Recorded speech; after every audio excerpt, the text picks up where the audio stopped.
കേരളത്തിലെ വിശ്വാസി സമൂഹവും പൊതുജനങ്ങളും ഒന്നടങ്കം ചർച്ച ചെയ്ത വാർത്തയാണ് ശബരിമലയിലെ സ്വർണ്ണക്കൊള്ള. ഇടത് ഗവൺമെന്റിലെ മുൻ മന്ത്രി കടകംപള്ളി സുരേന്ദ്രനും CPM മുതിർന്ന നേതാക്കളും പ്രതികളായ കേസിൽ തുടർവാദങ്ങൾ നടന്നെങ്കിലും നേതാക്കൾ ജാമ്യം ലഭിച്ച് ജയിലിന് പുറത്തെത്തി. ഇപ്പോൾ ശബരിമലയുമായി ബന്ധപ്പെട്ട രണ്ട് പ്രധാന കേസുകളിൽ നിർണായക റിപ്പോർട്ടുകൾ ഹൈക്കോടതിയിലെത്തുകയാണ്. ഏറെ വിവാദമായ കൊടിമര പുനർനിർമ്മാണത്തിൽ അഴിമതി നടന്നിട്ടില്ലെന്ന വിജിലൻസ് റിപ്പോർട്ട് നൽകി. അതിനാൽ ഈ കേസ് അവസാനിപ്പിച്ചിരിക്കുകയാണ് ഹൈക്കോടതി.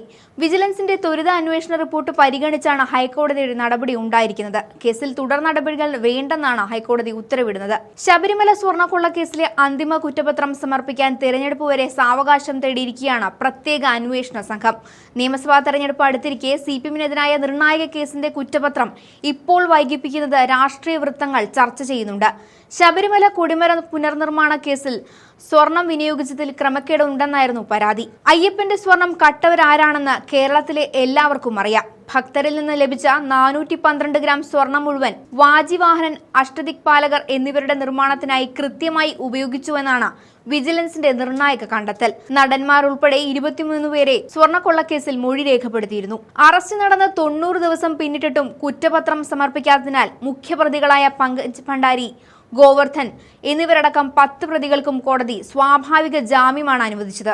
തെരഞ്ഞെടുപ്പ് പ്രചരണങ്ങളിൽ ഈ കേസ് CPM-നെ സംബന്ധിച്ച് വലിയ തിരിച്ചടിയാണ്. അന്വേഷണം പൂർത്തിയാക്കാൻ തിരഞ്ഞെടുപ്പ് വരെ സമയം നീട്ടിച്ചോദിക്കുന്നത് രാഷ്ട്രീയ വൃത്തങ്ങളിലെ വലിയ ചർച്ചകൾക്കാണ് വഴിയൊരുക്കിയിരിക്കുന്നത്. CPM-ലെ മുതിർന്ന നേതാക്കളെ സംരക്ഷിക്കാനുള്ള നീക്കമാണോ ഇതിനു പിന്നിലെന്നാണ് സംശയം. കുറ്റപത്രം വൈകുന്നത് പ്രത്യേക അന്വേഷണ സംഘത്തിന്റെ വീഴ്ചയായി പ്രതിപക്ഷം കുറ്റപ്പെടുത്തിയിരുന്നു. വിഷയത്തിൽ വിമർശനം ഉന്നയിച്ച് ഹൈക്കോടതിയും രംഗത്തെത്തിയതാണ്. പ്രതികൾ സ്വാഭാവിക ജാമ്യം ലഭിച്ച് പുറത്തു വരുമ്പോൾ ജനത്തിന് അന്വേഷണത്തിൽ സംശയമുണ്ടാകും. അത് തടയാനുള്ള ഇടപെടൽ അന്വേഷണ സംഘത്തിന്റെ ഭാഗത്തുനിന്ന് ഉണ്ടാകേണ്ടതല്ലേ എന്ന് ഹൈക്കോടതി ചോദിച്ചിരുന്നു. സ്വർണ്ണക്കൊള്ള കേസുകളിൽ നേരത്തെ മുരാരി ബാബുവിന് സ്വാഭാവിക ജാമ്യം ലഭിച്ചതാണ്.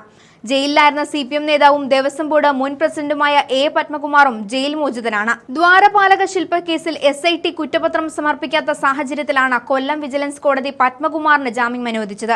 ആദ്യം അറസ്റ്റിലായ കട്ടളപ്പാളി കേസിൽ നേരത്തെ സ്വാഭാവിക ജാമ്യം ലഭിച്ചിരുന്നു. ഒന്നാം പ്രതി ഉണ്ണികൃഷ്ണൻ പോറ്റിക്കും സ്വാഭാവിക ജാമ്യം തന്നെയാണ് ലഭിച്ചത്. സ്വർണ്ണപ്പാളി എന്നത് ചെമ്പുവാളിയാക്കി മാറ്റിയെഴുതിയ പത്മകുമാറിന് ജാമ്യം നൽകാൻ പല കാരണങ്ങൾ നിരത്തി സംരക്ഷിക്കാൻ ശ്രമിച്ചുവെന്ന് തന്നെയാണ് സാധാരണ ജനങ്ങൾ വിശ്വസിക്കുന്നത്. സ്വർണ്ണക്കൊള്ളയിൽ CPM നേതാക്കൾ പ്രതിയാണെന്ന് തെളിയിക്കുന്ന കുറ്റപത്രം പുറത്തുവന്നാൽ CPM-ന് നിയമസഭാ തെരഞ്ഞെടുപ്പിൽ പിടിച്ചു നിൽക്കാനാകില്ല. അതിനാൽ തെരഞ്ഞെടുപ്പിന് ശേഷം കുറ്റപത്രം പുറത്തുവിട്ട് CPM-കാരെ സംരക്ഷിക്കാനുള്ള നീക്കമാണ് ഇപ്പോൾ നടക്കുന്നത്.